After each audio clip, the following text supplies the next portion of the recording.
I'd like to welcome you to the IID's regular session at 1 p.m. Would you please stand for the Pledge of Allegiance? And let me see. Who will lead us in the pledge? Who said I will? Okay, you're on. Begin. I pledge allegiance to the flag of the United States of America and to the republic for which it stands, one nation, under God, indivisible, with liberty and justice for all. Thank you very much for volunteering. Mr. Garber, are there any actions taken in closed session to report at this time? Yes, ma'am. The board gave direction to its labor negotiator staff member to move forward with labor negotiations. Okay. At this time, we have presentations for the August Team of the Month, our Centennial Committee that they helped put on a wonderful celebration, and I know they've worked really hard on that. And so would you all like to come forward, please? Oh, I'm sorry, Mr. DeBoy. That's okay. I'm so used to just running things. Don't come forward, please, yet. Whoa. Imperial Irrigation District celebrated its first century of service with a special event on Friday, July 22nd, 2011, at the Imperial Valley Expo's Casa de Mañana building. More than 800 people were in attendance to help mark this historic occasion. This committee devoted months of careful planning and exhibited the utmost cooperation and teamwork. Every aspect of the celebration was painstakingly accounted for by committee members who displayed the sort of selflessness that made all the difference in the event itself, allowing the district to put its best foot forward in observing this important milestone. In recognition of the team's extraordinary efforts in planning for and presenting this event, and by representing the true spirit of teamwork at the IID, the Centennial Planning Committee is named as Team of the Month for August 2011. I suppose you may want to come down forward to congratulate Do they folks. each get a plaque? Everybody does. I would ask you to come up as I read your names. And then stand over here, and then we can congratulate you. Ms. Connie Quiros.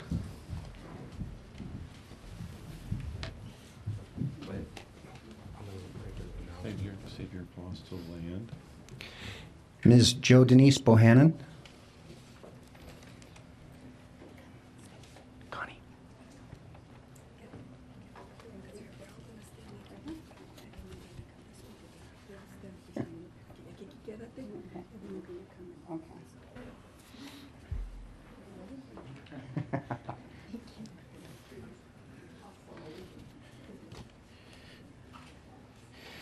Mr. Mario Morales.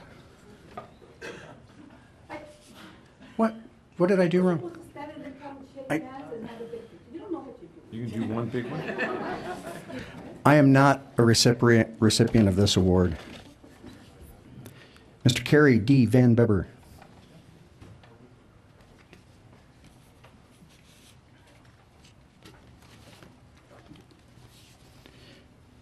Ms. Nancy Abiang.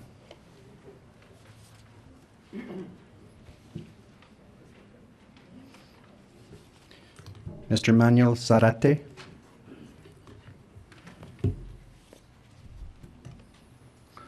Rosa Maria Gonzalez.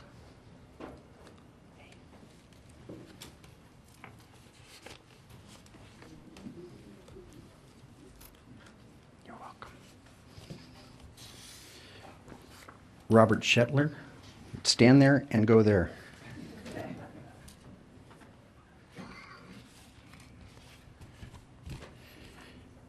Jennifer Goodsell.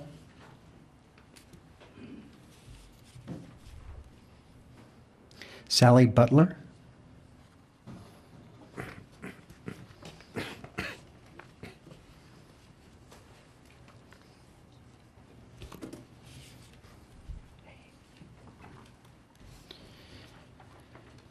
Carrie Mae Cruz.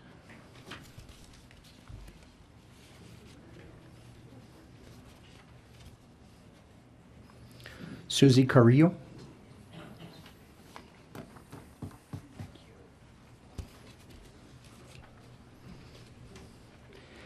Hector Cervantes.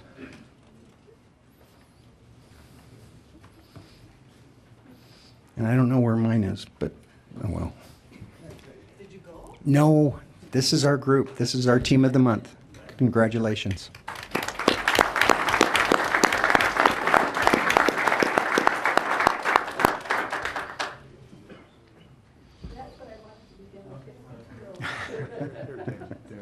Oh, go. I know everybody's as happy as I am that Dan wasn't in charge of the event.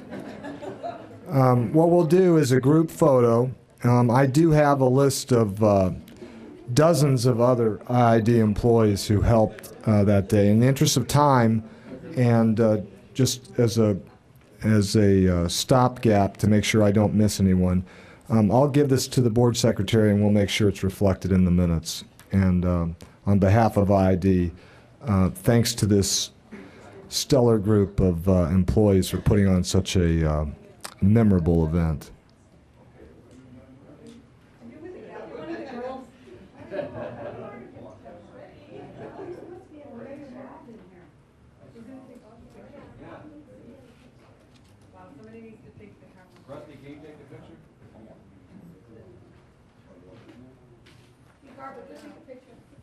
What, do you want him in there too?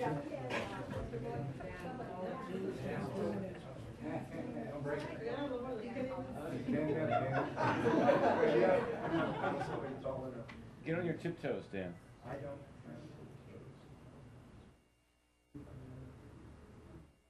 Make sure you're not too much faster. Take one more. Because we see the camera. We see it all the way over here. Yeah.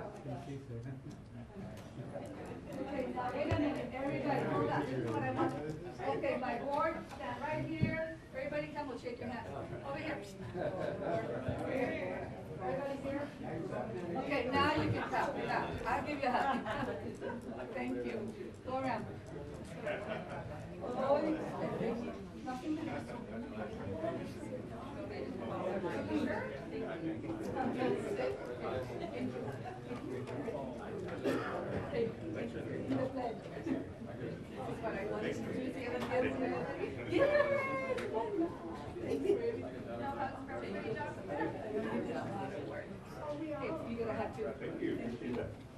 My son talks all the time. It is.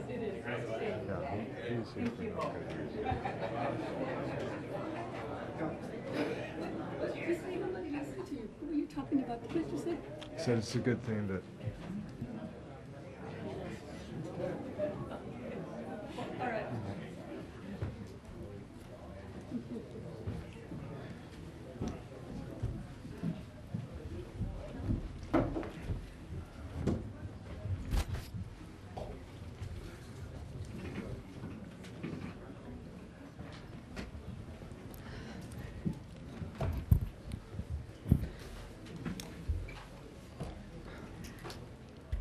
As I have stated before, we have the best of the best. Thank you. Could I have approval of the agenda, items to be pulled from the agenda, or order of agenda items? I'll move for approval. Is there a second? Second. Please vote. Okay. Now is the time for public comment. Please come up to the podium, state your name for the record, and please keep your comments to no more than 5 minutes.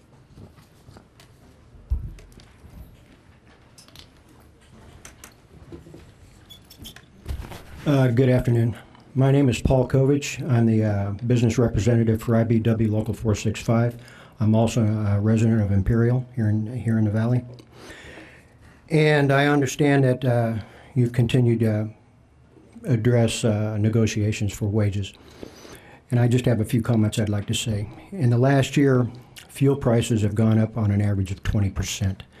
The price of groceries for a family of 4 have risen 19%. Insurance for out-of-pocket stop loss has increased by 20%. In emergencies, if you happen to be out of the network of the insurance that we carry now, you're responsible for 35% of the medical bills, which is a 5% increase. Employees now carry the burden of all eye care premiums, and even if so, a normal pair of eyeglasses for anybody in the family runs about $250. If you're grade 17 at the IID, you can't afford to send your children to college anymore. Currently, at my estimations right now, 20% of the employees of the Imperial Irrigation District are either at or being paid just above the poverty level. If a spouse has to work, in which most cases is true, the wages that they make in large part go to child care if they're preschool children. All these increases, I don't understand why the IID board has not accepted the wage package that we have offered. We're asking for a 2% COLA, which is a cost of living adjustment for the rank and file employees. 2% doesn't cost the increase of cost of living in the Imperial Valley. All it does is give the employees a little bit of breathing room. Thank you very much. Welcome. You're welcome. Anyone else would like to come and approach the board at this time?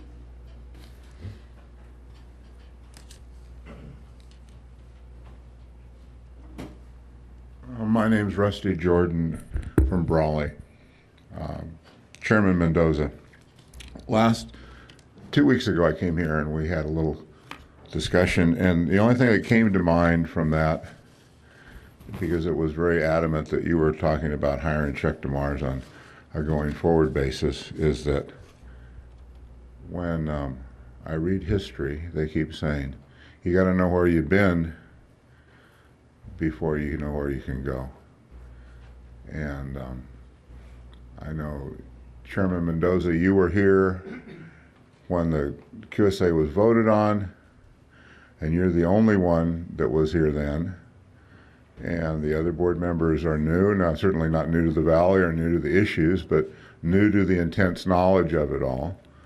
And the people that have been operating the negotiations of the QSA for 20 years and the litigation and all those things, they have a long history that everybody may not be totally familiar with. And if you're going to go ramp up and spend some money to find all these things out that went on so you can go forward in a positive manner, you might want to have some illumination as to the history. That would be my only comment.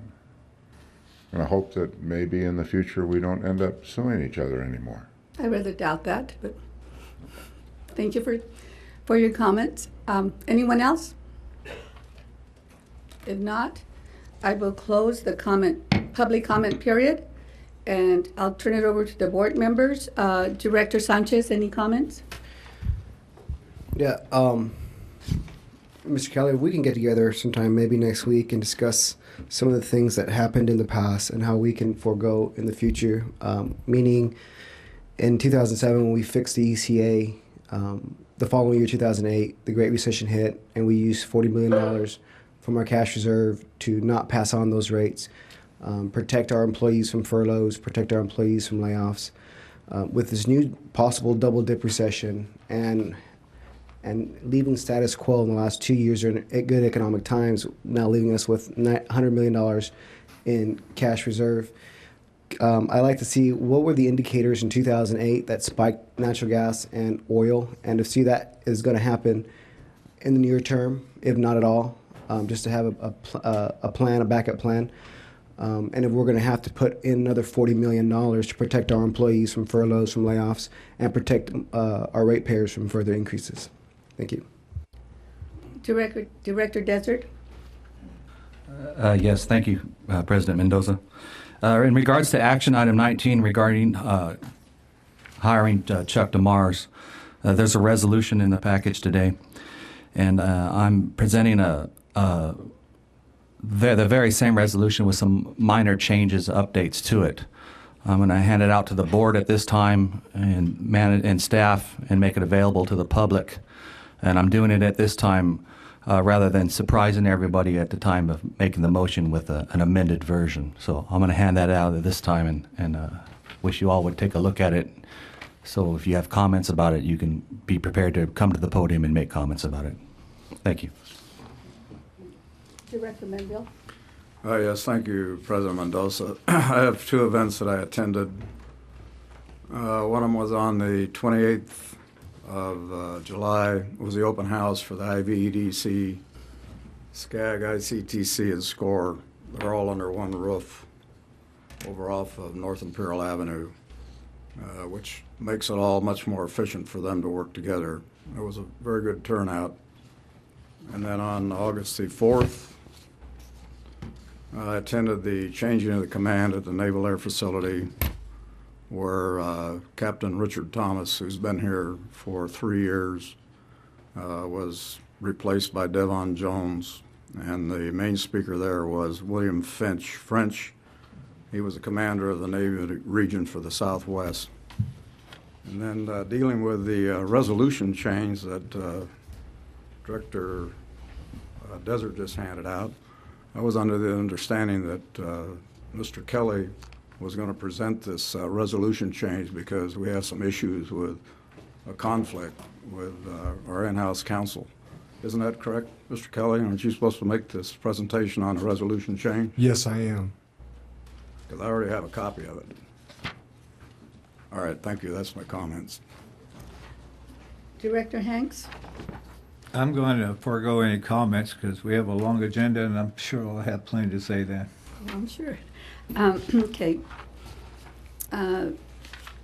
Mr. Kelly? No, nothing. Mr. Garber? No comments, ma'am. As we go on with our meeting today, I am going to ask IID staff that when you come make your presentations, I'm going to allow you 10 minutes to state your business. If you can't tell me what you need in 10 minutes, then you have to come back another time. We have a long agenda, so please keep your remarks concise and to the point. In 10 minutes, I'm going to be timing you. Make a motion to approve the consent agenda. Thank you. Second? Second. Please vote. Thank you. We now go to the first item on the agenda under information, and that's Mr. Garber. You're bringing me some information that I had requested some time ago on the legal fees, and you have 10 minutes. Yes, ma'am. Time and Gloria. I've got something to put up on the projector, and I have copies, which I've given to the board and also to the public.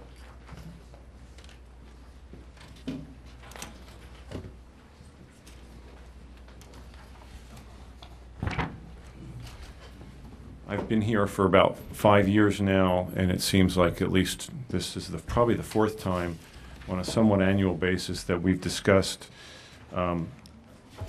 legal fees on a district-wide basis. I believe, Director Mendoza, you asked for legal fees for the years 2010 and 2011. I've got the legal fees of all of 2010 and the first half up to July 1st, 2011.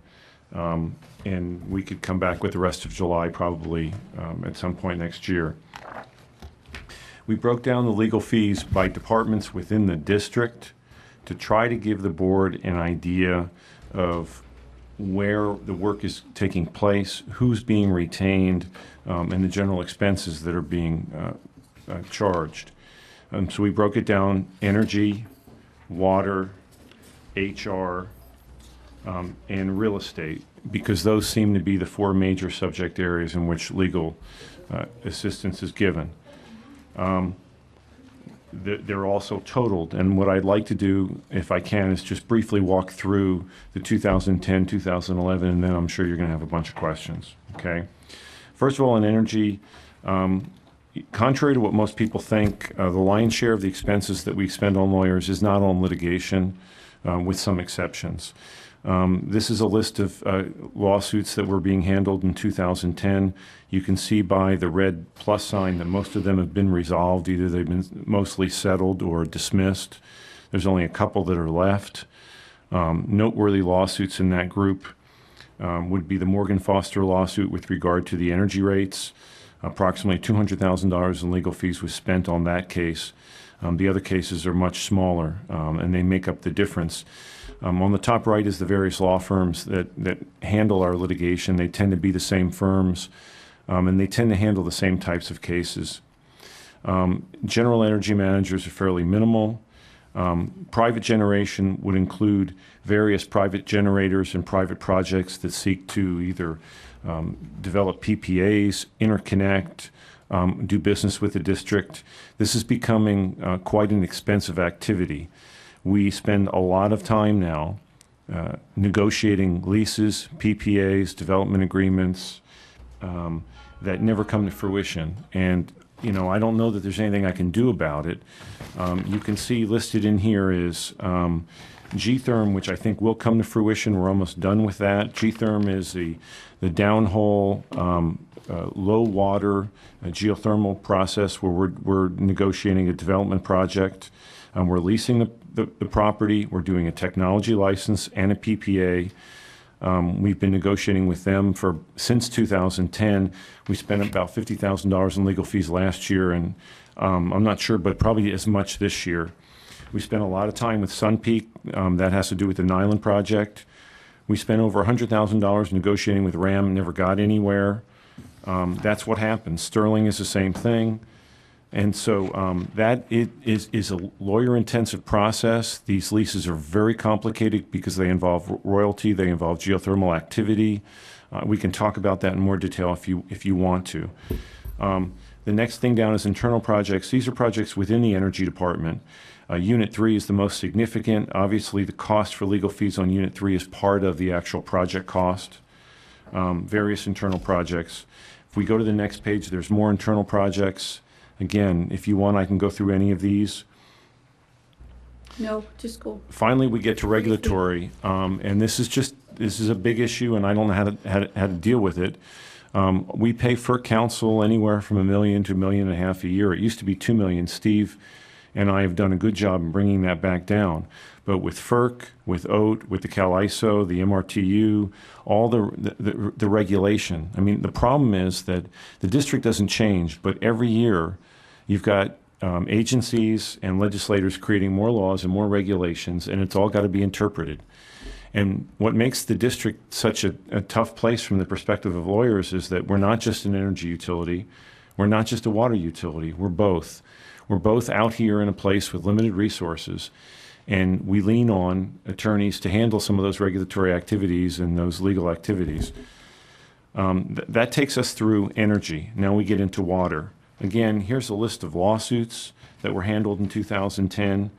It's about the same number as on the energy side, about 350,000. Most of those cases are resolved. A couple of them are still ongoing. There's another Morgan case in here. That's the water rate case. We spent about $100,000 in 2010 on that case. The Navajo case is a case that's been around since before I got here that we participate in. I think that's finally over. That has to do with a dispute over Navajo rights of Colorado River water. Most of these other cases are fairly minor. We do participate and monitor the San Diego rate case with MWD because it has an impact on our water rates under the QSA. The next group is QSA litigation and related. That wasn't too bad in 2010. It was bad earlier when we were really hot and heavy on the litigation. That calmed down in 2010. Remember that most of that is reimbursed through our insurer, which is nice. And that is going to be even less in 2011 because other than the appeal, there's just not that much going on. Now we get into some of the other water matters. The general is fairly small. It's not fairly small. You know, I'm sorry about that. It's escaping me what's in that water general. I might have to get back to that. With regard to the regulatory, it's broken up mostly into Colorado River issues, Salton Sea issues, environmental issues. That's the attorneys that attend the Basin States meetings, the Colorado River meetings, the binational meetings, are involved in the negotiations and meetings with the Fed and the other agencies. Generally, Mike King, sometimes Tina Shields, sometimes Kevin participate in those meetings, and some of the board members do as well. The next group is the AAC projects. This was going on when we were doing the AAC relining. This is pretty much done now. This was all paid by San Diego. It was part of San Diego paying for the AAC lining project. Last on the water side, I believe, is water rights. These are other water legal issues. Storage is a big one right now. Equitable distribution program was a big one. HCP, NCCP, that's continuing support for the environmental activity. Takes us to water financing. That's some of the iBank work and the bond financing that we did on the refundings recently. Human resources, again, there's a handful of lawsuits in there. Some of those are settled, some of those are not. Human resource work mostly involves benefits. We've got an outside hearing officer. We had 2 or 3 outside hearings in 2010. When you get down to terminations, grievances, we get grievances. We need support with regard to discipline and dismissal. And those are the same firms that we've been using, some of them before I got here, and some of them Dan DeVoy's been using, and he's comfortable with using in his past. Real estate is an area that is much greater now than it was, primarily because of attempts to sell and lease Western farmlands, mostly to potential geothermal, solar, and other developers. Those leases have been fairly complicated. We have entered into a couple, but in most cases, we haven't. Greenlight, that turned into some agreements. Cal Energy did not. Bullfrog did not. We do have some really awesome, at this point, as a result of this effort, standard geothermal leases and solar leases. The problem with geothermal is there's a lot of issues, and each geothermal entity wants to rewrite the lease. Ralph Costant is an attorney who specializes in geothermal royalty issues. He's done some work for geothermals. He does work for us. Doesn't do the work for the geothermals anymore, and he's done a really good job. That covers 2010. If you look at the total for 2010, I believe it's $6.594 million. That's $6.5 million.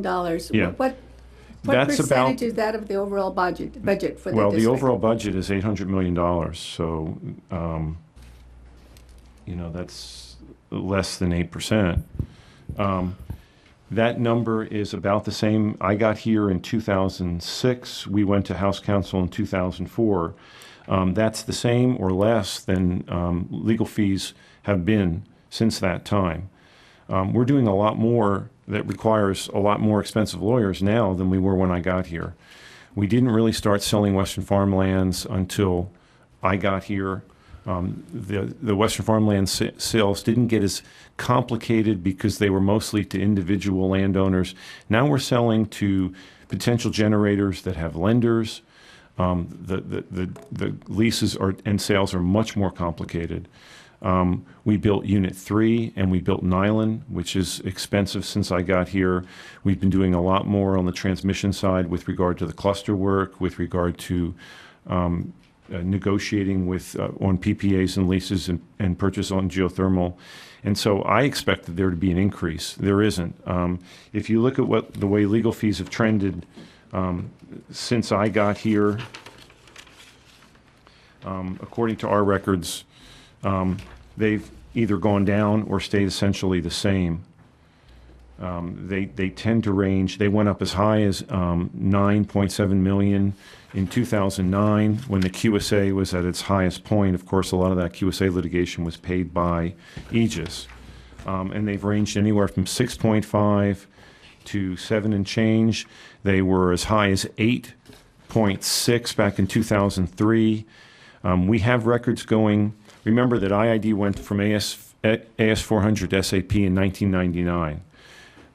Mary Beth Martin became interim House Counsel in 2004, and I got here in 2006. We can't get any records past 1999, and frankly, the records before Mary Beth got here are not particularly reliable in the way that I know it's more than what I have, not less, because I can only find what I can find. Before you had House Counsel, you had an outside counsel who had no interest in preserving and memorializing legal fees.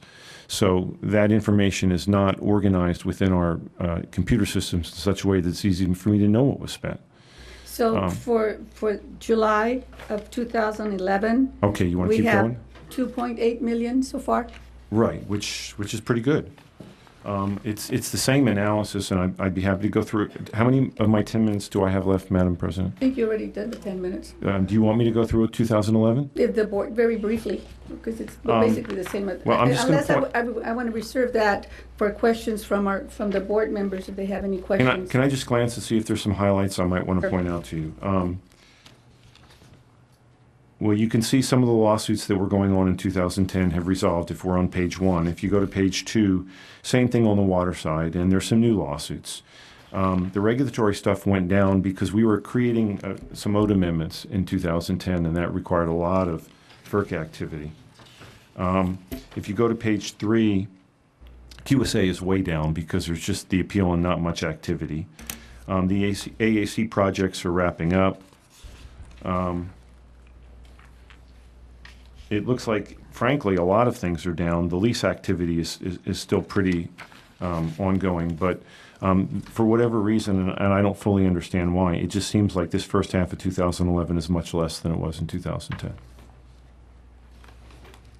You're done? Yes, ma'am. Okay. Comments or questions from the board? I have a question for Jeff. Sure. As on the water side, if you start minusing the QSA fees, on the water side, I see $1.4 million water general litigation, and then general, and then regulatory, and then water rights. Aside from AAC and QSA, it's about 1.4 on the water side. In your opinion, do you think, are we saving money from where we were at when we had a firm representing us on that alone? Because that's really, you can only benchmark. If your question is, are we doing better with in-house counsel than we were do without, I would say, of course you are, and I can give you a dozen reasons why. If you're saying specifically with regard to that expense, how did it change? I can't tell you. That would be good for Okay, the public. but- For example, but I can tell you- if you're paying out an average of $200 an hour, or before they were paying out $300-400 an hour, I think that's information the public can see and touch. In this day and age, with an organization of this size, it doesn't make sense to have your general counsel someone who has a financial incentive to drive work toward their firm or to other firms. You want a general counsel who is not a fox looking at the chicken house. I do what I think is in the best interest of the district. I don't make money by creating work for my firm or not. I also don't bill my firm. So when I do my work is done towards solving problems. If I can solve a problem in the hallway with Tina Shields walking down to the bathroom and she comes up to me, I don't have to look for a billing opportunity. And so what you want is an in-house counsel that's just there to solve problems. The fact that you have to use other attorneys is just the way it's got to be. You can't have 50 in-house counsel, and you don't want 50 because you want to hire attorneys for their specialty, and then you want to stop using those attorneys to the extent that you don't need them anymore. Okay, thank you, Mr. Garber. Any other questions or comments from this board? Director Hanks? Yeah, I'd just like to make one. I think legal counsel is correct. We don't need a bureaucracy and all the expense that goes with it. But I would like to see kind of an overlay as you work through to see which areas you're having increases. And it has the appearance, from just looking at some of this, that HR is getting to be a big ticket item. Well, and to some extent, that's because of the employees, not because of HR. I mean, the amount of work that goes into addressing grievances, doing investigations, writing up reports is very time-consuming, and it's something the board doesn't see. And Dan can talk about that better than I can. But Well, I was thinking more in terms of some type of, whether it's policy or preventive. Well, the other thing is you can see Margie Bell, I forget what her firm is, but the disability discrimination and disability management process has become quite expensive, and that's because of advents with regard to disability law that require us to do a lot of things that we didn't do before. HR is going to get more expensive because the laws are making it more difficult for employees to deal with employers to deal with employees. They're going to have to make more accommodations and do more things. We now have a discrimination policy that as a result of the fact that we contract with the federal government, we have to start tracking all this information and do reporting that we didn't do before. Once we start entering into federal contracts that requiring us to meet their discrimination laws, we have to do it.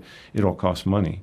Mr. Garber, who decides which attorneys are hired? The water department does, the energy does, or do you take on that responsibility? You asked me that question before, and I was a little frustrated with myself because you're not going to like my answer. But the answer is, we all do to some extent.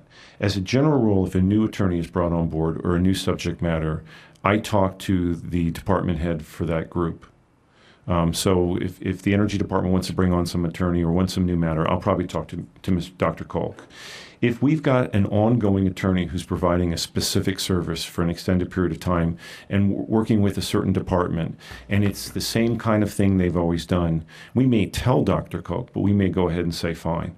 Now, whenever an attorney is hired for a new matter, at least since we've got here, we create new network and activity numbers for those attorneys so we can track. One of the things that came up when the internal auditor did a review, and one of the problems we have, and it needs to be improved, is a lot of the network activity numbers that existed before we got here are awful. They don't make sense, they're counterintuitive, and so I get general $1 million and I don't know what it is. And so we need to sit down with all the attorneys and break those down and get network activities that explain more what they're doing. But as a general rule, if half the attorneys that you see on this list were here when I got here, and half are probably attorneys that have been brought in since then. We rarely have the need to bring anybody new in. Some people we stop using because what we brought them in for we don't need. But the decision is basically made by my department in conjunction with the department heads of the various departments within the district. But they all have their favorites. And I realize that, I know that. And there's particularly one attorney where I have no faith in this one attorney, and this name keeps coming up over and over again. If they tell me that they're working with the attorney and I know that the attorney is resolving things and they're satisfied and the work is getting done and we're getting good results, and there's some of these attorneys I don't particularly like, but if people within the district are happy with those attorneys, Mr. Garber, to me, it's not a matter of liking or disliking a particular attorney. It's a matter of whether I have trust in that attorney. And there's one attorney that keeps coming up that I have no use for, I don't have any trust for that attorney after the Green Path prudence review. Yes, ma'am. And that's my opinion. You know how I feel about that. And you've made your opinion very clear and with Dr. me. Koch knows how I feel about that as well. Yes, ma'am. Okay, any other questions or comments from this board? Just one. I've said it before, and I think I'm correct in saying it. At the end of the day, the board is a client when it comes to dealing with attorneys. At the end of the day, the board can direct me with regard to whatever you want. My client is IID. The board is the pinnacle of IID and makes policy and directs the district. If we're not the client, then we're not privileged to the information of attorney-client privilege. Therefore, the board is always considered the client. We're not disagreeing, Director Hanks. We're just looking at the same thing and using different semantics. I don't use the semantics you use, but we're going to get to the same result. The board is the boss. I understand that. And I bring that up because if we have an individual member that has a problem with one of the attorneys, it should be discussed and considered with the whole board. And if it is the consensus of the board to make a change, we are the client. We have that right. I take direction from the board. I don't dispute that. Okay, thank you. Any other comments? Yes. Director Desert? Yeah, Jeff, I'd like to see this report back, and we may not do this for public, or we may be able to, with a breakdown as to the dollar values by legal entity involved, rather than grouping these legal entities involved. And I'll get to the reasoning behind that in just a minute. Along with the breakdown of the costs by legal firm, and include also the internal IID legal costs, because we haven't mentioned what the staffing department of the internal legal is costing there. I'd like to see a report back where we could see both those two things and utilize this year's report as sort of a baseline as we move forward into the future.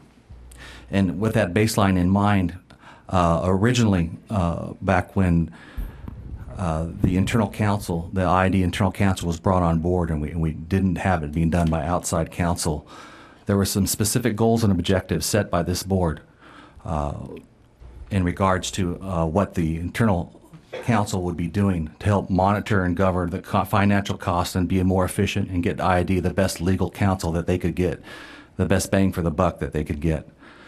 And I'd like to see that come back, this report broken down by each entity so we can see how much we're spending with them for the years 2010 through to 2011.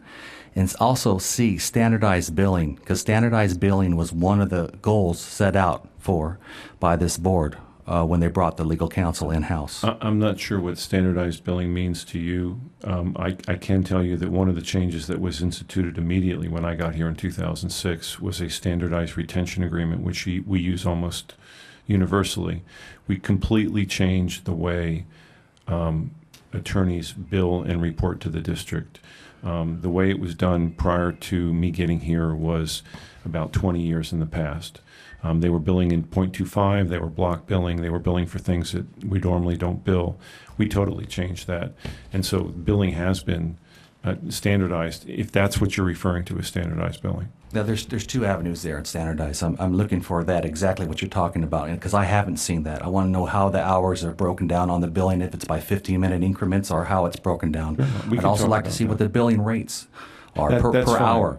So I'm looking at an apples-to-apples comparison. Well, not apples to oranges, apples to apples with all legal coming forward. And that was set forth by the board when they brought the legal staff internal. I don't have a problem when we get to a certain level of detail. I don't feel comfortable discussing things in open session to the extent that I really don't want to show my adversaries what my strategy is with regard to where we spend our legal resources.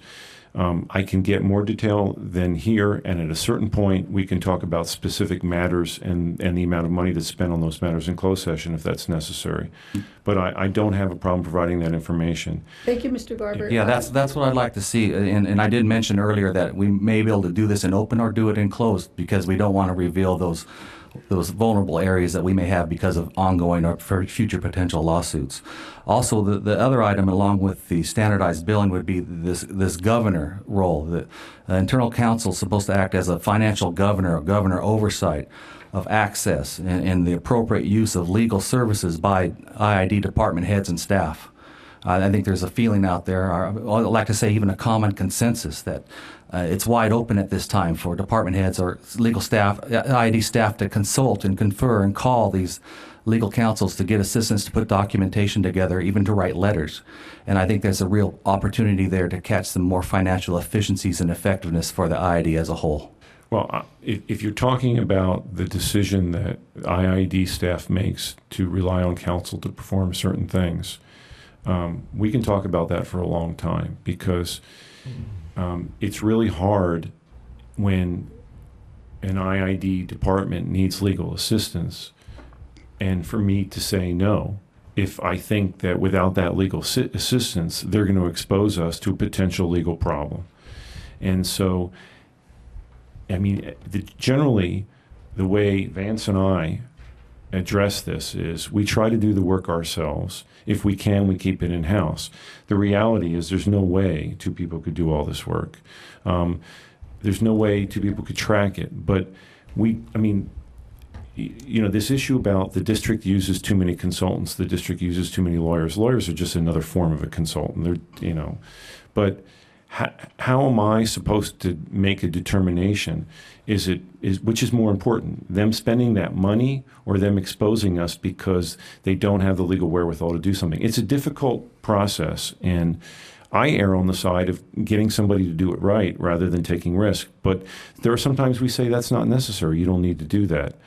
I understand that and appreciate that. But as we see this report in the future, either enclosed or open, the standardized billing or seeing how the billing is being done to the attorneys, I think will show with relevance or pinpoint exactly out where staff or department heads are contacting legal. So it would give us an idea to review and look at it. And like I say, we could use this year's and last year's financial costs as a baseline as we move forward in the future to review this. So if we put up a protocol or a scope together for this kind of reporting, we could review it in a year to see where we are, where we've come from, and perhaps better choose where we're going in the future. Sure. Thank you, Director Desert. Director Hanks? Yeah, in the budget building process, 2 years I've asked why we can't add a summary sheet of our legal expenditures and tracking these costs. They're all through the budget. We don't know what is billed to which part of the budget. We don't know whether they're living within the budget, and it would be helpful to track that. If all of the legal, it can still be spread out into departments, but brought forward to a single page where we can keep track of. Sure, and all I know is my role in that, and we can talk with Mr. Broking. My department is asked, while the budget is being prepared, to estimate, working with the major departments, what their legal expenses are going to be. And we break it down, and it's gotten a little bit easier because we can see what we spent in the past. And I provide that information to the folks who put the budget together. So I don't know why that information can't be laid You can out. accommodate Director Haynes. Yeah, I'll talk Okay, to Greg. Thank you. Any more discussions from this board? Any more comments? Yeah, and I just want to say I want to thank Mr. Garber for putting together this request from President Mendoza. And I know that we are a very large public utility, both water and power, and we do need lawyers. And I think that as Mr. Garber said, the legal fees are within reason for all of the work that we have to do.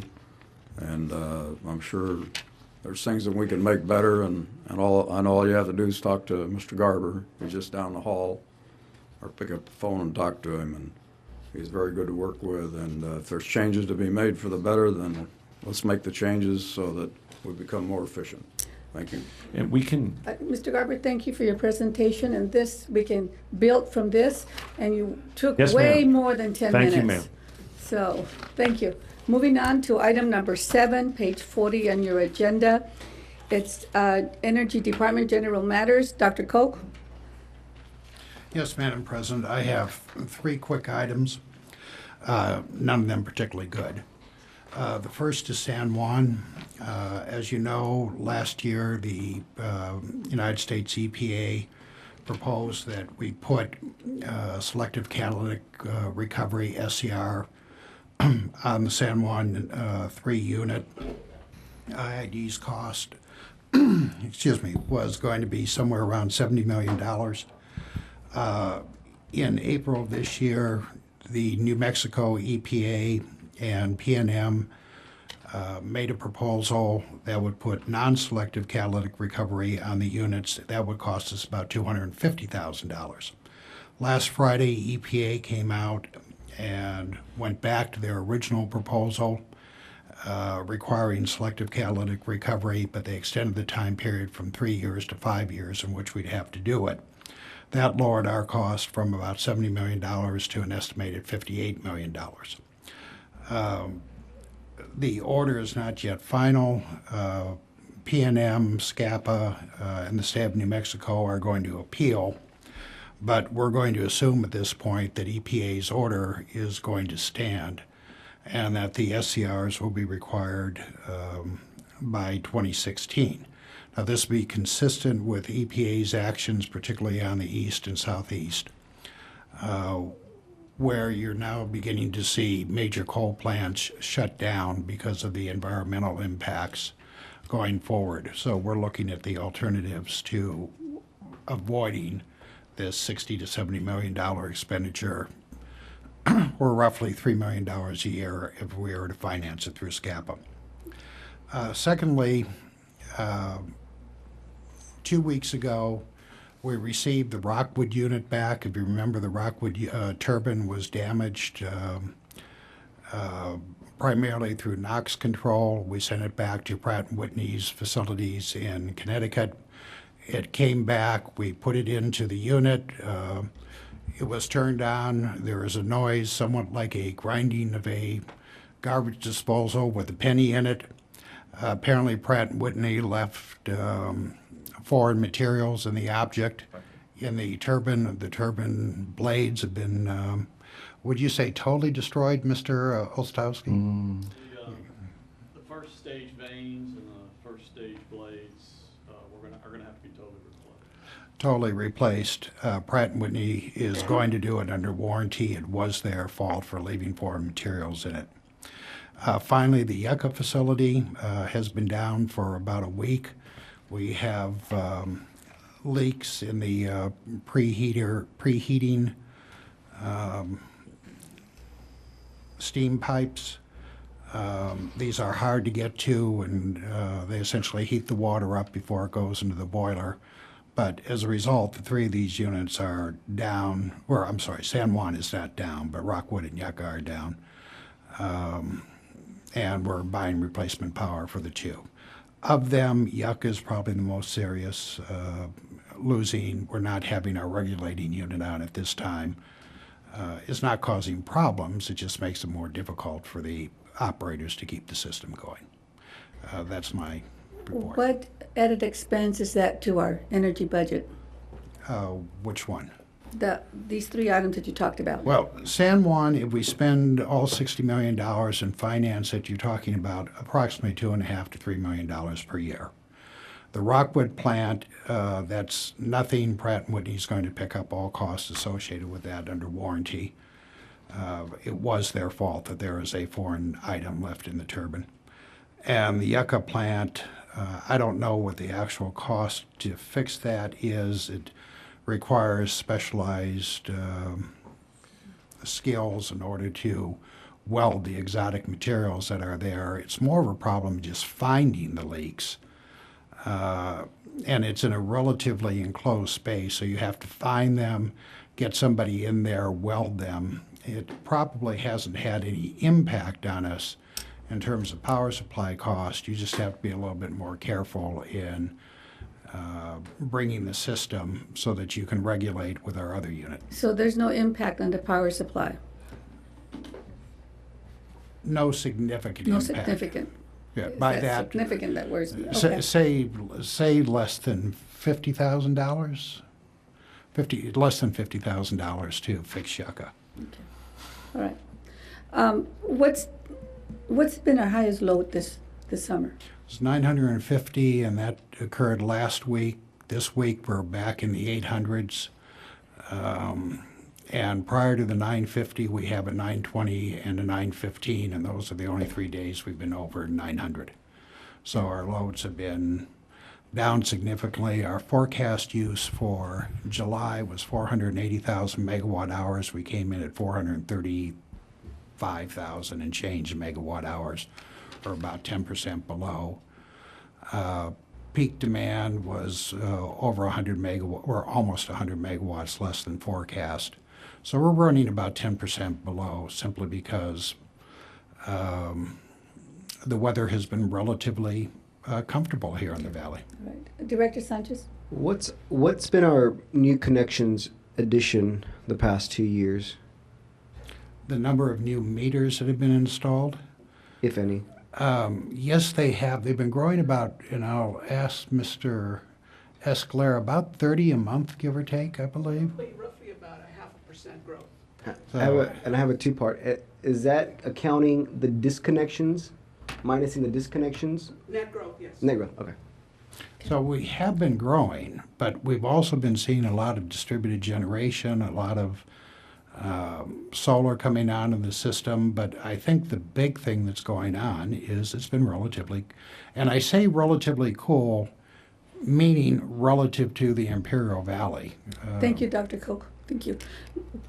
You're done, right? Ma'am. Okay.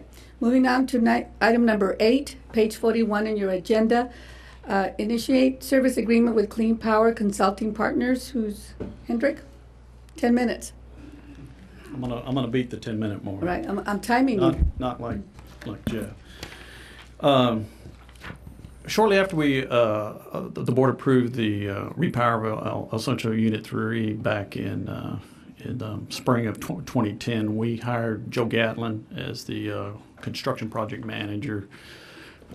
In early July of this year, Mr. Gatling gave notice to IID that he was leaving and wanting to get leave before the end of August. Upon learning that, we searched the market for a replacement for Joe Gatlin and have found a replacement for Joe, a very capable replacement for Mr. Gatlin, and that's Mr. Dave Tadiosian. And I'm going to read his bio real quick. Dave has over 30 years of experience in power generation, having worked on nuclear, gas turbine, geothermal, solar, hydro, and pipeline projects in California and elsewhere. Dave is a native California, started his career at Pacific Gas and Electric, where over the course of 20 years he worked in various engineering and management capacities on the Diablo Canyon Power Project, including 7 years on the site during construction, startup, and operations. Following deregulation and the spinoff of many Pacific Gas and Electric's generation assets, Dave started a career in consulting, first with Altran and then with, for the last 10 years with Power Engineers. While at Power, Dave started working with IID in 2005 as the project manager during the development phase of the Nyland Project, the El Centro 3 Repower Project, and the Deep Injection Well projects. Dave just recently left Power Engineers to bring to IID's experience knowledge of the El Centro project's development and licensing, as well as his experience, long experience on many other power projects. And you will bring this back on August the 16th for approval? Yes, right? ma'am. Thank you. And why don't you stand up, Dave? Dave's in the Oh, I know you. audience. Come forward. I recognize you. This is also a doctor of nuclear engineering. No, not quite. Worked on my PhD, but I didn't finish it. Oh, I thought it saw it. Ah. Nice to see you again. Likewise. Yeah, we've met a few times. Director Hanks? Yeah, I had a question for Henrik. With the remaining funds, is it pretty well balanced with the remaining workload? Yes. What we expect to do is there's going to be a transition period, but once we make that transition period, the payments are going to be going, or the payments are going to be going to Dave's for project management services. So you're predicting a net zero change, huh? It's going to be about a net zero change. It's in no way, shape, or form going to affect the project budget to any significant degree. Dave, would you like to say a few words before I cut you off? No, it's nice to be here. I appreciate the opportunity, and having started at the beginning of El Centro 3, it'd be nice to be in at the end. So thank you. Well, welcome. Thank you. Okay, moving on to item number 9, page 44 on your agenda. Coachella Valley to Ramon Devers 230 kV transmission line upgrade. Who's going to do this? Mr. Sandoval. Yes. 10 minutes. Good afternoon. Good afternoon. Honorable Madam President, members of the board. Today I'm here to make a presentation for the Coachella Valley to Ramon Devers 230 kV transmission line upgrade project, also known as PAD 42.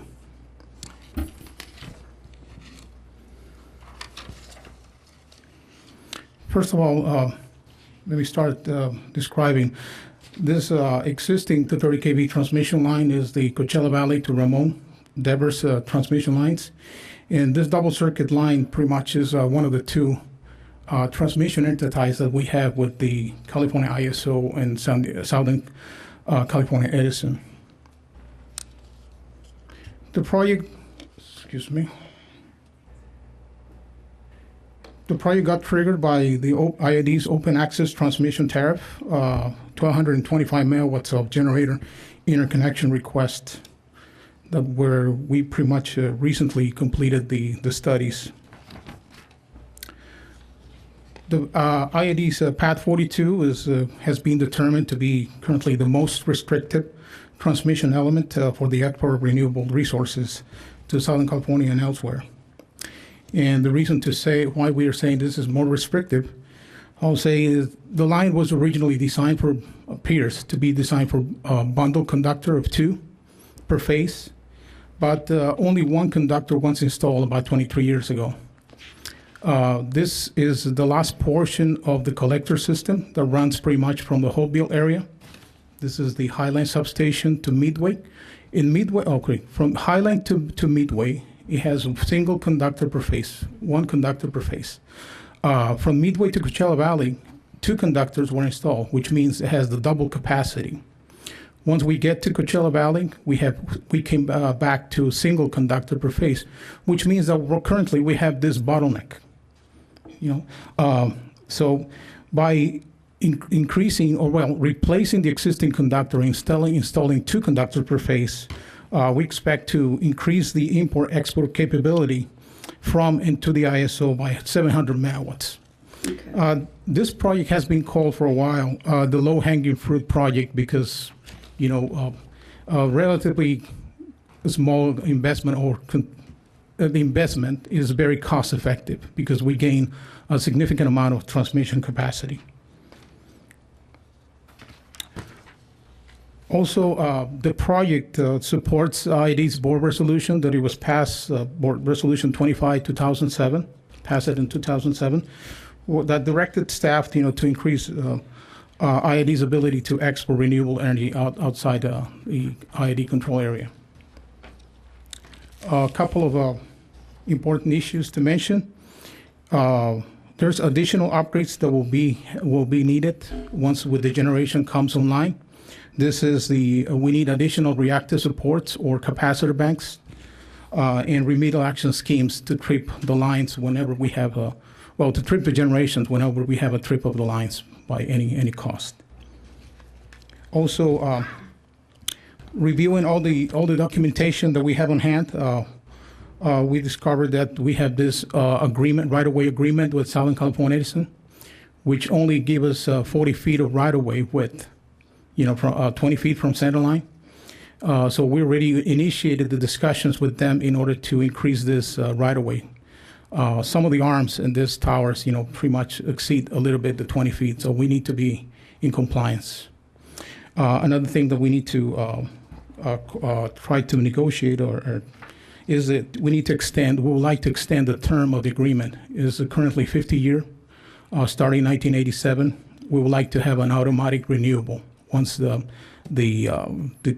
contract pretty much is completed in 2035, I believe.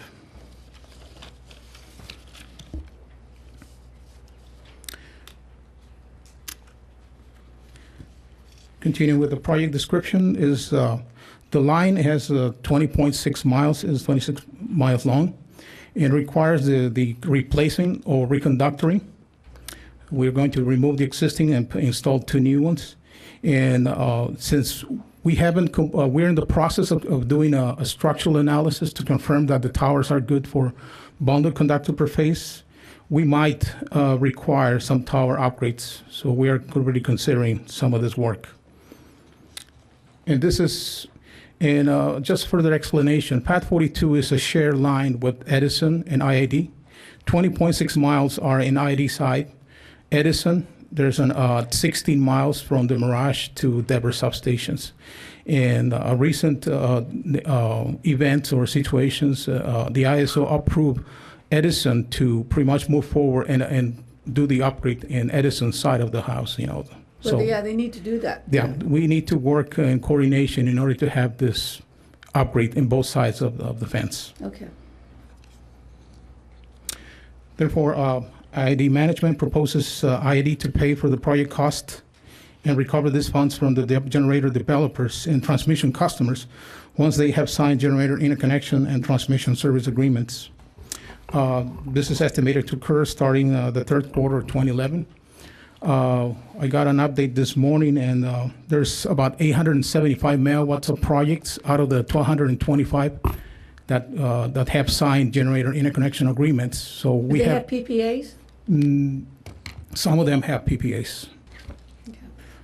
But this is going to secure a stream of funds for the development activities only, which pretty much there's about $7.5 million for 3 projects, 3 major projects, S line, A and B line, and Path 42. So there's about $2.4 million that will be assessed to Path 42 upgrade.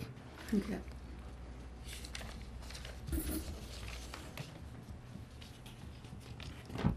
In the project cost summary? Mr. Sando, are you going to go through your whole presentation? You're already. No, I'm almost done. 10 minutes. I'm almost done. Just show us the map and then you're done. Yes, okay. Good. Yeah. Okay, this is the major transmission lines map for IID. This is the collector system that I just mentioned, the 30 kV double circuit transmission line that runs from Holtville area all the way to Coachella Valley. And the project that we're discussing here is the Coachella Valley to Ramon, which is the 20.6 miles long of upgrade. We're going to install a high temperature conductor, which is going to give us emergency handling capability. Okay, very good. Are there any questions or comments from the board at this time? If not, you're going to bring this back on the 16th of August for approval? Correct. Thank you for your comprehensive but brief presentation. Thank you very much. You can learn from him, Dr. Koch. Moving on to number 10, page 68 on your agenda, upgrade of distribution circuit at Francis Way Substation. Mr. Escalera. Thank you, Madam President, members of the board, General Manager. What we'd like to do is present to the board a request for an upgrade of an existing circuit in the Palm Desert area in La Quinta. The project, which is MWA 100030, involves replacing approximately 4,000 feet of existing 1/aught aluminum overhead cable with 397.5 all aluminum cable and some additional 300 feet of 750 M cable. This would give us the ability to eliminate a bottleneck that is around that area. As the areas have grown around it and development has grown around it, this primarily was a circuit that was in a rural area. It has now become part of our backbone when we go through our rebalancing every year of our circuits. By doing this upgrade of the cable for the total project cost of $348,918, this will allow us to be able to increase our reliability to some of these larger commercial areas. It'll allow us to be able to transfer loads from one substation to the next, and thus decreasing our cost of maintenance, our response time, and at the same time increasing reliability to that whole area consisting of both substations. This is a picture of the area. This is Highway 8. This is, I believe, Washington. And then the area that this run of circuit is located is that red line, as you can see there. And then there's a number of by streets that tie into it. And it acts as a backbone. And originally installed, it was just a one circuit coming out. Again, the project is budgeted for $348,918.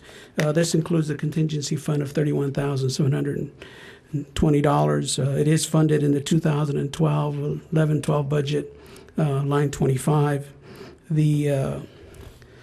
Of course, if by any chance, as we go through the process, if an increase in the project is anticipated, we would come back and address the board and that need. Cost-benefit analysis was done. The payback due to the increased reliability, lowering of risk, and offsetting some of those costs was well within a couple of years. This project is number 5 in our library for up in La Quinta Division. Projects, I believe, 1, 2, and 4 have already been completed. Project 3 has been pushed back to 2012 as we have currently some right-of-way issues, and we won't be able to address it this year. And with that is my presentation, Madam President. You'll bring this back on the 16th for approval, correct? Yes, ma'am. Okay. Any questions or comments from the board at this time? Director Hanks? Yeah, on the underground portion, now it's my understanding if the city requests underground that there's some costs that they assume. Is that built into replacement costs or? I'm sorry, Dr. Hanks, if you could repeat the question. On the underground portion? The 300 plus feet? Yeah. whenever we replace, I know the initial placement of underground, there's some assessments to the cities that request it. And in this case, is there any type of assessment to them, or No, operation, or? no. The system has been there for quite a while, and really, it's trying to give a clean cut. So this project is fully funded by our rate capital budget Director Hanks. Okay, and then you also mentioned that some segments of this circuit were originally designed for rural areas and now are part of the main backbone. When development comes in, they don't pay for any of those upgrades? Well, not only if they're directly affected, and Guillermo can assist me, but I believe, if you can look at the screen, these developments here, they paid for all of the improvements, and I'm assuming that their feed is over here, and then these paid for their improvements. Now, what happens is we want to create this one tie to tie both of these circuits together, Director Hanks. And so we're just utilizing an existing circuit that originally was there as a rural circuit. And so it's hard to project these costs outside the footprint of a development. But it is a valid question, and then we're trying to figure out how to address that. Is how do we go to the second and third level of impacts on a developer? Typically, it's just whatever it costs us to provide them power at that present time. Is that okay? Any other questions or not? Bring it back on the 16th. Thank you, Mr. Escalera. Thank you, ma'am. Going on to item number 11, page 88 on your agenda.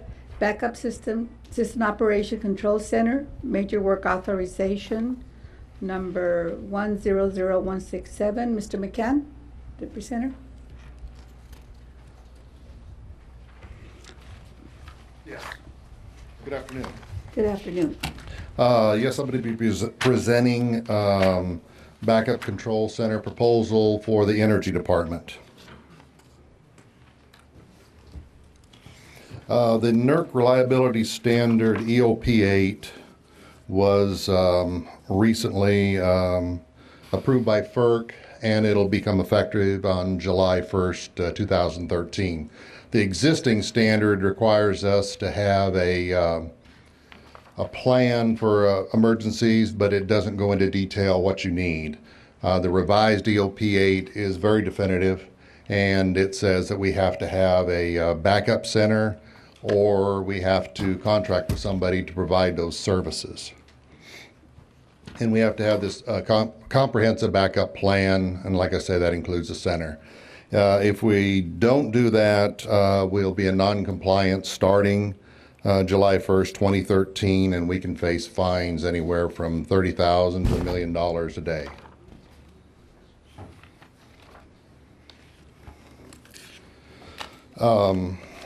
What do we need to be compliant? We need an operating process for a backup center, and that includes the computer systems, all the programs. It includes data communications to all the substations so we can get the data, we can control the system, voice communications, and power sources. That's both AC power sources, backup generator, and an up system. And we also have to maintain physical and cyber security while we are operating at the backup control center. This is going to be an unmanned backup center. We will not normally have people there, and we're planning on using a space that used to be used for the distribution operations for La Quinta. We've got just under 2 years to get this done. We have been looking at using that area for some time. It's not being utilized right now, so it is something that we could use right away. Many of the requirements that are needed for a backup center are already there. It's got redundant AC main power supply from 2 different substations. It's got a UPS. It's got emergency generator. and it has telecommunication facilities necessary for the backup center. And we are proposing it because it is completely diverse from the area here. So if we have something major happen here, such as an earthquake, it should not affect that facility there, and it would still be available for us to put the system back together. Here's a breakdown of the cost. Our capital equipment is right around $5 million. That is primarily communications equipment. Outside services, some of that's for the installation of the communication equipment and work on the EMS system. Internal labor is putting all this equipment in service, and training is both for EMS and for the dispatchers. Here's a diagram of our system, and currently our control center is in this area, and what we're proposing is the backup center be up here. And like I say, that gives a separation, so hopefully there won't be a problem if there's something happens down here or up there. We still have the other control center to rely on. One of the major costs is communications. Right now we have a single communication system from the La Quinta area down to El Centro, and that has caused us problems in the past. Included in this proposal is adding a microwave path, an additional path from there down here. When that goes out, we lose both indication and control of the system up in the La Quinta area, plus probably half of our 230 system we're unable to control, and that includes the major intertie with the California ISO. The project scope, what we're planning on doing. You got 5 minutes, and I'm giving you more than 10 minutes, so Okay. talk faster. I'll talk faster. We've got, when the EMS system was installed a couple of years ago, it came with we provided a backup computer system. Both those computer systems right now are at the SOC. What we're proposing is to move one of them up to the backup center and have it there. And it'll be configured in a manner that if the one at the SOC goes out, it will automatically transfer to the La Quinta computer and will remain at SOC and operate from there. There's additional microwave equipment that I talked about has to be installed. There's additions to the fiber network in our substations down here. One of the requirements is the backup center has to be completely independent of our primary control center. So that's we have to make changes at the substations so the information is sent to both locations. It can't be sent to the SOC and then transmitted to our backup from there. Construction of the backup facility, there's not too much we have to do there. We have to do a little bit of construction there on the walls and things. There's a few upgrades. We know we're going to have to upgrade the air conditioning and possibly fire suppression. And the security system will have to be also upgraded. Any questions? Are you done with the presentation? Yes. Okay, turn it over to the board for comments or questions. Yeah, I've mentioned this before. Whether you call it territory or whatever, I like the idea of the backup function being within our local territory. Let me ask you a couple questions. In this system that you're proposing, will there be any DOC functions? Yes, actually, there's very little cost in adding DOC and trading because the requirement, the NERC requirement is just for transmission, but it doesn't do us a lot of good to put the transmission back together if we can't energize our customers. So this does include DOC and the trading function. So do you plan to take the trading function to La Quinta at some time? No, No, this will be just minimal resources there, so if we had to leave here and go up there, we could operate from there until this was restored. Director Hanks? Yeah, on page 108, where it talks about applicability and a functional entity, I know we qualify as a balancing authority and a transmission operator, but I didn't know that we were a reliability coordinator. No, that's this is the entities that this applies to. You're right, we are not a reliability coordinator, but it applies to those three groups of entities. And then if you go to R3 and R4 on page 109, these are the requirements for the separation. You know, if you're just a balancing authority and transmission, your requirements are less than if you have the reliability coordinator included. And my question, you know, we're talking about $10 million for this? Yes, that's correct.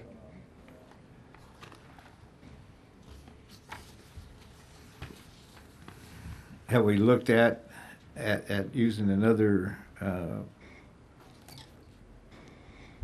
balancing authority or anything as a backup, or is that feasible, or is that? I don't think it's really feasible. We would have to have all of our data sent to them, and they'd have to be willing to look at that. They'd have to be willing to know all of our procedures, all of our ratings, all of our relay protection. And then I think we would still be in the position that if we had an event that affected this other entity and ourselves, they're going to take care of their system first, and we're going to wait until they have time to deal with ours. Director Hanks, are you talking about like a mutual aid agreement with other utilities? Yes. Are there any in effect at this time that you know of, Mr. McCann? No, I do not. And I was told that we checked with WAPA some time ago and asked them about this, and they said they would no way be interested in looking at it. In a mutual aid agreement, they would Well, not be interested? not mutual aid, but this goes far beyond that, because when you transfer to the backup center or this backup entity, you have to meet all NERC requirements while that's being done. You know, our agreement with Coachella Valley, and I know that maybe some of the stuff that I'm saying people disagree, but it goes through 2033, and that's the 99-year run. Now, we've been advised that our ability to provide service will continue after that. When I read through the agreement, I have some concerns about it, and so any type of major development up in that area, in the event that there is a separation, then we would be required to build another backup unit locally if that happened. And you know, when you talk about separation of the division by earthquake, I'm worried about a different type of separation. Well, I don't want to aid and abet it. We're not building any facilities. We're using existing facilities. Yeah. And at least 90% of this, if not more, is required regardless of where we put it. So if we initially put it there and decided down the road you decide that you want it someplace else, it's not that big a deal to move it. And the money that we've spent on communications and everything has not been wasted, because that needs to be done regardless. Like just my personal viewpoint, and I'll just share that now, I'd like to see it in Imperial Valley. You know, I know there's some merit to what you're saying about the earthquakes and stuff like that. That's all I have to say. Okay, according to the regulations, we have to, in case of a major earthquake or terrorist attack or whatever you want to call it, we have to be up and running within 2 hours. That's correct. I mean, it doesn't have to be anything like that. I mean, we could have a fire in the building, Or a water anything. pipe break. If any reason we have that facility is unusable, we have to have someplace else to go. And in case of a major earthquake, and say Highway 86 is not usable, how are you going to guarantee that we have the facility in the La Quinta up and running within 2 hours? Regardless of where it is, I'm not sure that we can guarantee that. Once a year, we have to show that we can go to our backup facility from our primary and get it running and operating in 2 hours. There's nothing that says that if in some extreme circumstances you can't, that there's going to be a problem. We were just looking for something that was far enough away that maybe if there was some sort of a disaster, that we would still have a place that we could operate from and put the system back together. Okay, any other comments? Yeah. Director Desert? Yeah. With this idea of contracting it out, do you have any ballpark prices as to what it would cost a year and how fast we could get that contract put together and up and running? No, I don't know of anybody that would be willing to do it. I really believe that this was put in there primarily for the security coordinators and for smaller transmission entities that are part of an RTO, that their data is already going to a combined center. Okay. And for Mr. Kolk and both you, Mr. McCann, back before I was on this board, I was on the ECAC committee. And when I was on that ECAC committee, before this board passed a resolution that anybody on the ECAC committee was decided to run for board, that they could no longer be on the ECAC committee. Which I voted for. I know you did. And Director Menville brought it forward. It was great. So we're all friends and family here now. What we caught on the ECAC committee, we were evaluating your budget. And we found that you were going to, in fact, move the day traders up to La Quinta. And so we brought that forward and got the message to the board, and the board sent the message back to Dr. Brady and everyone that, no, they should take that out of the budget, and we weren't going to relocate the day traders to the La Quinta area. We were going to keep them in-house in our service area here in the Imperial Valley. And Director Hanks has mentioned that if we build out the SOC in La Quinta, well, then we're effectively setting ourselves up to spin off our La Quinta power operation and making it easier to sell it to somebody. But we for sure don't want to do that, not as elected officials going through all these operations. Let me finish, Mr. Kolk. So with that in mind, I really think that your ears should be open and hearing here, and perhaps you can count to 3, 1, 2, 3, to figure out that we in fact don't want to put it in La Quinta. Maybe the other directors will speak up today so we can quit spinning our wheels and figure out where in the Imperial Valley we're going to do this. Thank you. Dr. Koch, do you have a comment? We are quite cognizant of the fact that this board has no intent of moving any people permanently or temporarily to La Quinta. And we accept that. We agree with that because that's what you've told us to do. There's nothing here that is moving people to the La Quinta area, period. Zero. Nobody's going there. I don't know how I can tell you that I am in total agreement with what you just said. Okay, well then there's going to be no $10 million being spent in La Quinta to build out the offices up there for the SOC. We would like to have it here in the Imperial Valley. You could stick it up at the Brawley Water office in one of those service bays that doesn't have employees in it anymore because the budget's been cut out. Just wall off the service bay, and then you have your redundant SOC in Brawley, California. Mr. McCann, do you know what he was talking about, the North End facility on Rutherford Road? No, I'm not familiar with that. You're not? Well, in talking to Dr. Koch about this control center, the fact that we're separated geographically up in La Quinta makes sense. But in a major earthquake or whatever, whether we're over there or here, we're going to be damned anyway. It doesn't matter. I think it'd be easier for the Energy Department to have it here in the Imperial Valley. I think it's probably easier on your staff and easier on you guys. And And have we looked at all the possible options before we make a decision? I know this is only for information today to go forward. I guess I can sense the board here that they'd rather keep it here in Imperial Valley. Have you looked at the North End facility? Have you looked at the new Imperial offices we're talking about. the ones? Yeah, the ones on East Barione, but we're talking about 2 years, more or less. And Right. we have to make a decision before that. And that was the reason why we came up with La Quinta, because it was What about not. this? Okay, we built the new SOC when we built the facility in Imperial and East Barione, and the existing SOC office that we have now use that as the command control. The what do you call it? The Backup. control center. Use that. We can do that. Do that. They're very close, and that was the consideration, and that's the only reason why we made this suggestion.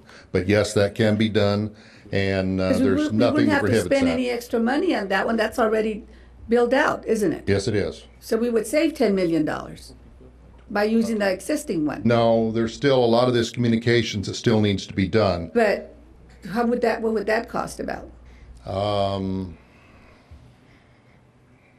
Well, the communications alone is $5 million, and then we're probably talking close to $7 million because there's additional work we have to do with the computer. We have to split them, and then there's programming we have to do to make them swap back and forth. So we're going from 10.5 million to about 7 million using Yes. our existing facility here. Once we build, so if this board decides in their infinite wisdom to go forward with the new facilities, and we vote today to go forward with one of the newer buildings, we could probably push the SOC forward and push that as the first phase as well. And in between now and then, because there's going to be a lapse in time, couldn't we look into perhaps contracting out the services until we get such time that we have the new SOC and we use the existing one as a redundant one? We can look at that, but like I said, if we could find somebody that would accept that, they would have to train all their people in all of our procedures and all of our equipment, and we would still have to do all this work on the communications and send them the data. Is the way that we operate our SOC, is that so different from other utilities? Well, everybody has a different animal? Everybody has their own operating procedures, and by the standards, you have to use those operating procedures, and you have to be aware of them. And if we had somebody else do it, we wouldn't be able to tie into their computer system. They would have to have separate monitors and computers to see our system and theirs. So, I mean, we can check into it. I don't see that it's feasible, though. And I'm pretty good at reading the board. And what I'm reading I'm sensing from the board is they're not really committed to going to La Quinta. So, can you bring this back? How much time do you need to come back and research the options we just talked about? Should be able to do it in 2 weeks. Okay, can you come back and do it, Director Menville? Mr. McCann, when you bring the information back, I would also like you to bring back what would happen if both facilities were built here in the Imperial Valley, were here, and we had a major earthquake, and the whole thing went down. You did not have the backup in La Quinta, like you're talking about, what effect that would have on our operations. Okay. And, so I would like that brought back also, how damaging it would be to us if everything went down. Okay. And also bring back, if we had a major earthquake here in the Imperial Valley and Highway 86 we weren't able would not be usable at that time, how in fact could we be up and running within 2 hours? If we couldn't travel to La Quinta, what backup plan do you have for that as well? All right. Keep in mind we're 100 years old this year too. Well, we're into the impossibilities and probabilities. I would think you might want to check and see who has the biggest fault. I think I think they have their own set of problems. You know, whatever you decide to do, you know, I think this was requested. You know, we've been hearing some rumors about this. It was requested to bring forward so we could get some input. But you know, nothing was budgeted in the 2011-2012 capital budget. Now it says that, you know, project funding has been reallocated. That's a different function. Isn't that going to require a board transfer? I don't know. Checkmate. And Director Hanks, I was the one that asked Dr. Cope to bring it forward to this board so we could come to some kind of resolution, because I know that time is running out. And so this board needs to make up its mind where we want to have this. We've been talking about this, what, 3 years? Yeah, we've been talking about it, but that's all we do is talk. So we have to come to some kind of an agreement. So bring it back when you explore all the options, please, Mr. McCann. Okay. Thank you. Thank you. Moving on, thank you, Dr. Cope. Moving on to item number 12, page 117 on your agenda. Major work authorization for customer service, Mr. Escalera. You know, I'm going too fast. It's only like 3:30, so you have 12 minutes, okay? I'll give you 2 extra minutes. Could I ask that you cut this one down to 8 minutes? Thank you, Madam President.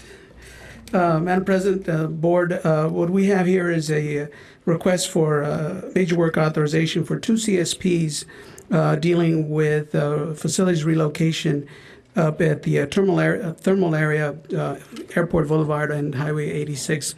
This is in conjunction with a utility agreement that was brought forward to the board back in February of this year. If you recall, the agreement number is 21-21-4, and the agreement was for reimbursement of these facilities in the amount of $1.2 million.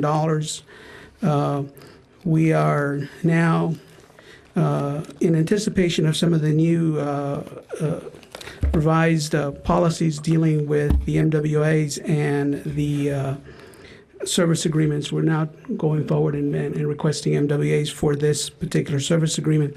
The MWA is only for $994,309. This is due to once we went out for bids on some of the material and some of the labor. The bids came under our original estimates.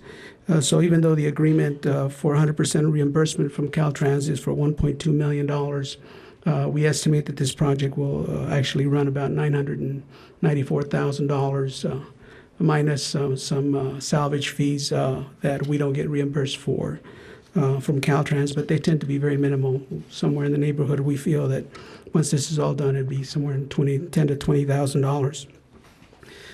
What you have on the screen is a overview of where the area is located. This is Highway 86. This is a bridge that they are building. We have to relocate our overheads lines, and actually we built a first one. CSP was actually to relocate the facilities to allow them to do the work. We actually closed the highway for about 30 minutes with the help of the PD and Highway Patrol. Our crews went out ahead and relocated the wire. It was quite efficient the way they did it. We had anticipated it would take us about an hour. It was well done within half an hour. Then that allows Caltrans and their contractor to build the bridge. Once the bridge is built, we will go in there and install new facilities for this particular circuit. Again, it's a project consisting of 12 kV underground conduits over the new bridge, approximately 9,400 feet of 750 wire, and another 3,500 of single lot overhead cable, which is primarily used for our temporary lines to service that area. Again, bless you. Again, this is the project justification. This is a request from Caltrans in the relocation of our facilities. As you recall, once we brought the initial utility agreement, it was determined by IID right away that we had prior rights. So Caltrans has agreed to reimburse the district for 100% of the project cost. Again, just netting out any salvage that we may have from materials that we take out. the cost benefit analysis and risk analysis was basically we have to do it. The risk was if we don't, we wouldn't be compliant with some of the agreements that we have done with Caltrans. It allows us to somewhat upgrade our system at no cost to us. Project was budgeted under our capital budget as a CSP, so it is in the budget, and we anticipate again to be reimbursed by Caltrans 100%. It's kind of number 19 in our project list because it actually is not a project that we initiated, but it is part of our library, and so and such we did evaluate it, and using our current evaluations, it would rank somewhere in the neighborhood of 19th, but again, it is a customer project with 100% reimbursement. And with that, Madam President, I'm sorry I didn't take all 12 minutes. But No, it's cool. It's okay. You're okay. Director Hanks. Yeah, I just, along the same line, whenever we get the requests for these type projects, and if it increases our cost of our M&O over a period of time, to me there seems to be some type of way to factor that in. I couldn't agree more, sir. And we've talked to our controller, and we're looking at different ways to recapture some of these additional costs that our customers bear when things like this come up, and hopefully have something brought up to the board soon. All right, thank you. Any other comments? Not. Bring it back on the 16th? Yes, ma'am. Thank you, Mr. Escalera. Thank you, ma'am. Moving on then to item number 13, page 143 on your agenda, Water Department General Matters. Mr. Villalon. Thank you, Madam President, Directors. I have several items. They'll be short, though. As you know, we bill water availability on all parcels larger than 5 acres or greater. We bill in January and in June. They're delinquent 45 days afterwards. Currently, the second billing is due or will be delinquent next Monday. We're running at around $980,000 in delinquencies, so we're going to be pressing the owners and farmer owners. Excuse me, how much are going to be delinquent? 80? Currently, although they're still processing invoices right now, they're running at about $980,000 in delinquencies. So we want to make sure. So if they don't pay that fee, do they still get the water they order? We will be warning them that we will be refusing water subsequent to a ramp-up period. But there is quite a bit of delinquency. We want to be able to. Is this normal? No, it's been growing, and that's what we want to address it now before it grows even more by the end of the year. Okay. But we will be working through division, letting them know that we will be pressing on this, and we need to work with our landowner tenants to be able to reduce. Now, if this number doesn't go down, and for the next year, is this a continuing number, or you just write it off the books for each year? Normally, for instance, on regular water billing delinquencies, once they note that they're not getting their water, they come in and make arrangements or pay the bill in full. So we've been working with those, with water billing delinquencies. We haven't been pressing on water billability delinquencies. We did ask legal about whether or not we could include that as part of the delinquency process for refusal of water. They did say yes. So we will be using that as a way to recoup these almost $1 million. Water availability is essentially equivalent to an assessment, and the laws relating to assessments would apply. So for the year 2010, did you have any delinquency at the end of the year that you were not able to collect? Yeah. And I don't have a split between previous year delinquencies. So this is the running total? This is the running total through the second billing of this year. Okay. Yeah. So we'll get caught up. Normally we are able to work with our owner tenants and get these things cleared up.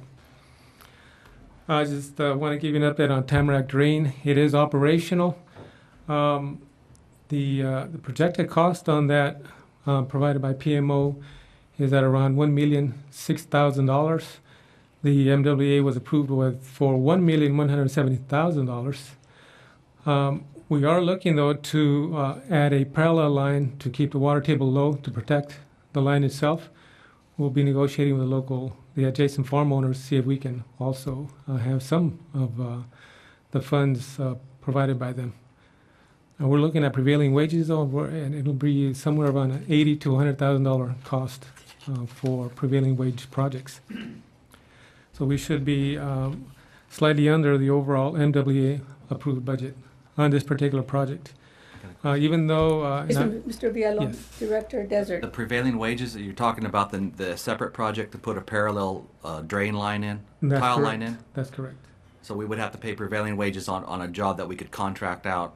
If we're taking over the line, and we want to protect the drain and have it close to the drain, it will be our facility. We would have to be paying for prevailing wages. Mr. Garber, are there situations within irrigation districts where we don't have to pay prevailing wage on projects? Very few. Usually it's a maintenance issue. On most construction projects of public works, we have to pay prevailing wage. Wouldn't this be considered a maintenance issue when we're replacing the drain for the second time? No. An underground drain? That's not O&M maintenance, replacement of a failed, collapsed drain that didn't exist, didn't make its full useful life? It's not going to pass the test. No. There's very little maintenance that you don't have to pay prevailing wage on. Essentially, when you're constructing a public work, when you're building a project, for whatever reason, you have to pay prevailing wage. That's one of the hindrances that we face as a government entity that non-government entities don't face, is they don't have to pay prevailing wage. Okay. Go on. Are you done? One more item. We are taking that 2009 replacement study and developing a 5-year capital replacement plan. We're primarily taking structures that have to be immediately replaced because of their non-operational or imminently non-operational status, placing them on this year's budget list and next year's budget list. And then I'm asking the division to identify for the next 3 years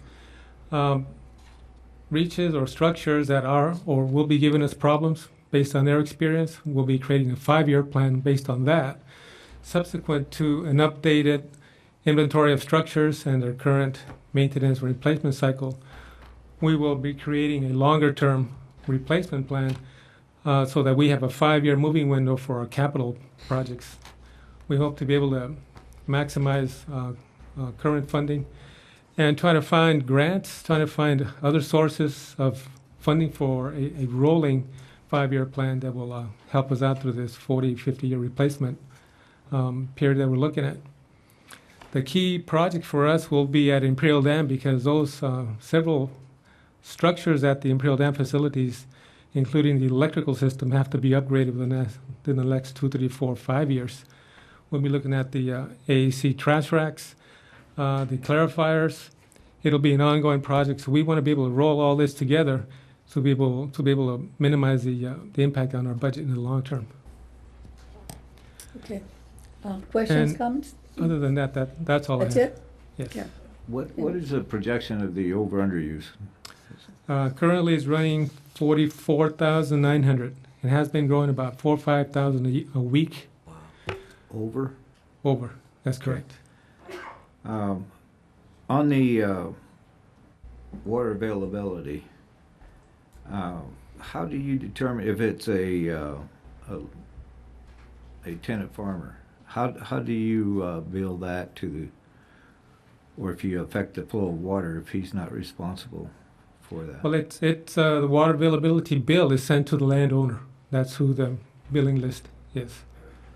But we do work with the tenants to make sure that they're aware. Did I hear you correct? Did you say you were going to cut the flow of water? If there's a delinquency on a field for either water billing and in the near future for water availability, the water will be refused. They can't come in and make arrangements, and typically that's what occurs. How would a tenant farmer do that? Well, he would have to work with his landowner. I mean, it's a difficult situation. That's why we want to roll it in the last 3 or 4 months of this year, be able to work with the tenants and owner farmers. Don't we have a provision where there's a lien on the property? That's one of the options we have. That's correct. Not on the property, it's on the person. Director Hanks, that tension between the property owner and the tenant that's come up in the past with equitable distribution primarily is something we're cognizant of, and that's why Mr. Villalon is alerting the board this far out from the end of the year. Okay. Director Menville? Yeah, I know on the landowner is responsible for water availability, but on some of the tenants, sometimes when they pay the rent, the water availability is included in the rent, so it's supposed to be paid by the landowner. So I think what you need to do if you're going to cut somebody off, and it happens to be a tenant farmer, he should at least be notified ahead of time of what's going on, so that maybe he can have a talk with his landowner. And that is the plan. That is exactly the plan. All right, well, as long as you got ease into this. Main thing is line of communications going That's between correct. both And the division landowner and the will be tenant. working with them exactly like you're saying. Okay, and are you done? I'm done. Thank you. Thank you. Moving on to item number 14, page 144 in your agenda, illegal dump sites cleanup grant. Mr. Remington? Madam President and the board, good afternoon. I'm Michael Remington, Supervisor Environmental Services. In 2007, we received notice of violations from the county of 15 illegal dump sites on our property. Here's the list of those sites. The locations, I've got a map over here on the easel that shows all the sites in the valley. I split it into south and north to show they're mostly along the New River. In the south and the north, it goes down. We have some off the Alamo River. The dump sites included everything from household trash to tires to concrete to vehicles to buckets of used oil to everything you can imagine. A lot of tires. I was able to identify by consultation with the county that the state has a grant program for cleanup of illegal dump sites statewide, whether it's on agencies like our property or farmers' property. And they can award, at least for us at the time, a grant up to $500,000. But when I developed all these 15 sites into an application, we were awarded a $1.5 million and 2 years to get it cleaned up. The first 6 sites were contracted with Pyramid Construction to do the cleanup in 2009, 2010. Internal Workforce did the remaining 9 up through 2011, up to May 15th. The total cost, we recovered $441,000 in grant money, 50% match of what we expended. So that's it. Any questions? Questions or comments? Once you clean up a site, does it stay clean for a while? Unfortunately, no. We some of the grant money expenditures were for, in some locations we were able to put up barriers of some sort, either dirt impoundments or gates. Some we put up fence with signage. But in the past, when we've done that and put up a fence to exclude them, then what happens is they steal the fence. So it's an ongoing battle. We ask water department staff to once in a while patrol these. You know, the illegal dump task force with the county has been working on having the authority to cite violators and to try to come up with alternatives to reduce this impact, but it's still in the formative stages. Okay, thank you. Director Hanks. Yeah, I'd like to challenge the staff to bring us some recommendations on this, some type of prevention, whether it be where to save money we put dumpsters and at certain times in the cities where they can throw their couch, chair, or whatever it is away that we end up with. Well, the county task force has talked about various things like having a once a month open the local county dumps or the Allied Waste landfill, and the county or other agencies contribute to pay for that so that they can freely come in and dump one day a month. They haven't They haven't developed that program yet. There are different things that they've talked about, but they're still in the formative stage of how that would work and how to. The main thing they've gotten so far is I think the county health department staff now have the authority to write a citation or to arrest people, but you have to catch them in the act. Okay, then stay there because you have the next item. Right. Number 15. Lindsay has a question. Oh, excuse me. Yeah. Come forward, please. Mrs. Dale. Hi, Lindsay Dale, Farm Bureau. I actually serve on the task force with the county, and the progress has been very slow. We have developed some ordinances, and again, it's been very slow. One of the things that we're finding is a lot of misinformation or no information as far as the public dump sites. The county has reduced the hours that they are open. They've reduced increased fees for people. So obviously people are just dumping on the side of the road, whether it be IID property or private property, farmland. So we're all having an issue there. I know that we are working towards an education program where we might in the near future come to the IID for help to distribute that information, maybe in electric bills, so that all of the residents of Imperial County get. And that's ongoing. That's something that we'll be doing in the future. But we do like the support from the IID in this venture because we're all affected. True. Thank you. Thank you.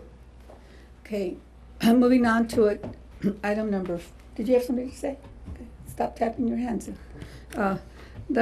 Item 15, page 153. Asian tapeworm and grass carp hatchery. What the hell are you talking about? Let me preface this by saying, as you're aware, we have a grass carp grow-out facility in which we produce triploid sterile grass carp, and we stock over 600 miles of canals and drains with grass carp. That is a cost savings and not having to take heavy equipment out there to clean all the aquatic weeds that restrict the flow and clog up the system. They eat the moss? Yes, they eat all the aquatic plants. And if you're out there like the Central Can they Maine, eat sometimes. tamaracks? Pardon? Can they eat tamaracks? No, they don't. They can't get out of the water that far. But they will roots? nibble Can on they get the roots? That's any what I- grass hanging over into the water line. Oh. If you go out to Central Maine, sometimes when there's not enough food, they look for anything floating down, and you'll see a 40, 60-pound grass carp come up to get whatever they can. Let me also say I was going to have our fisheries biologist give this presentation, but he's more reluctant than I am in giving public presentations. So, the Asian tapeworm, native of Eurasia, it was discovered here in the Little Colorado River, and now in the past year, it's been in the Colorado River, potentially affecting the native fish, the other type of carp. I'm not going to go into the biology. It does have an intermediate host of a copepod that it has to have, and that's the thing that moves around in our water system, probably as the intermediate host in which it floats down and gets eaten by other fish. We were notified every year for our grass carp production. We have a subset of the fish that we sent to Fish and Game, and they always analyze them for any kind of disease, and they discovered this Asian tapeworm and sent us a notice that we're going to have to stop any stocking right now until we treat and eradicate the tapeworm out of our grass carp. Right now, we've provided a plan to them. If they agreed to it, we were going to dry out on a routine annual basis all the ponds, treat the fish with a chemical that we have obtained, and go from there. The total cost in the next 2 years is $24,000 in labor just to draw down and move the fish and everything else, and $9,000 for the chemical. Now, Mr. Remington, can this tapeworm, can it exist in a human body as well? No, this is specific to cyprinid type carp fish. So if a human eats one of these carp, it won't be transported to the human body? Nope. Are you sure? It's not like the tapeworms from swine or anything else. Okay, all right. All the research shows it's just in fish. Okay, thank you. Questions or comments? Thank you for your very enlightening presentation. And we're going to take a 10-minute break. Be right back.